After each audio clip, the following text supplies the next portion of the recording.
Bismillahirrahmanirrahim. Assalamu alaikum everyone. My name is Mohammad Tina and today I will going to call with Miles. Today my topic is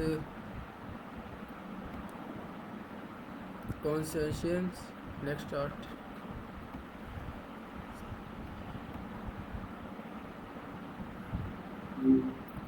Hey, what's up? What does the word conscience mean? Basically, it's when you give in a little to make a deal happen.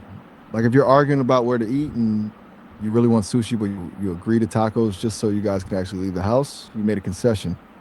It's that middle ground where you give up something to keep things moving. You coming across this in a book or something? What does it mean to be aware? It's basically just being plugged in to what's happening. Like not just seeing something, but actually noticing it.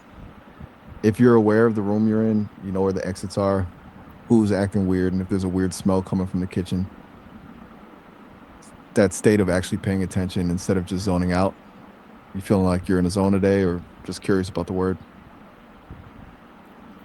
How do we know that we are conscious?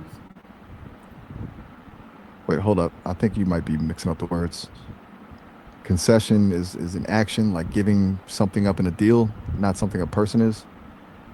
You can make a concession, but you can't be one. You might be thinking of a different word, maybe conscience.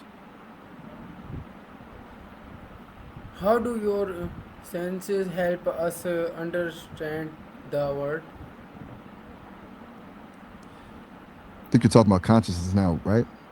If that's the case, your senses are basically the bridge. Everything you see, smell, or feel is just data hitting your brain, and consciousness is the part that actually processes that and says, oh, that's a cold breeze, or that pizza smells amazing. Without the senses, you just be a brain in a jar with nothing to actually be aware of. Does that track with how you're thinking about it? Do animals also show awareness? Oh, for sure. Animals are a huge example. A dog knows exactly when you're about to go for a walk before you even grab the leash. That's awareness. Even some birds or octopuses show this kind of high level awareness of their surroundings and how to use them to their advantage. It's a wild spectrum when you think about it. You're thinking about animals or maybe something more out like AI. How does our brain help us think and understand?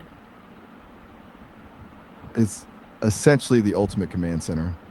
It takes all that raw data from your senses and starts connecting the dots. It doesn't just see a red fruit, it remembers that the last time you ate something red and round, it tasted sweet, so it labels it apple and tells you to eat it. It's all about pattern recognition and memory working together in real time. Pretty wild that a 3 pound piece of gray matter does all that, right? Okay, can our throughout change our feeling? I'm guessing you mean can we order our feelings? It's tough because emotions aren't like a menu where you can just pick happinesses or calm for the day, but you can definitely influence them. Like if you're feeling stressed, changing your environment, or even just taking a breath can shift the vibe. It's more like nudging your mood in a certain direction than ordering it. You trying to shake a certain feeling right now? How do babies slowly become aware to of the world? It's like a slow wake up call. They start with the basics, mostly just reacting to things like hunger or a warm hug. Then the vision clears up and they start realizing that the person talking to them is a separate human and not just part of the scenery. It's all about those tiny wins, like figuring out that if they cry, someone comes to help, or realizing they can actually grab a toy. Basically, just downloading the manual for how the world works one sense at a time. Pretty dope to watch if you've ever seen a baby realize their own feet belong to them. You're thinking about how we learn things as kids, or just wondering about the baby phase. Where is self awareness important? Pretty much everywhere. In your personal life, it's what keeps you from saying something you'll regret 5 minutes later because you realize you're just angry. Professionally, it's how you know when you're the one holding up the project and need to pivot. It's basically the secret sauce for not being that person who doesn't realize they're talking too loud in the movie theater. You think it's more of a social thing or something deeper like mental health?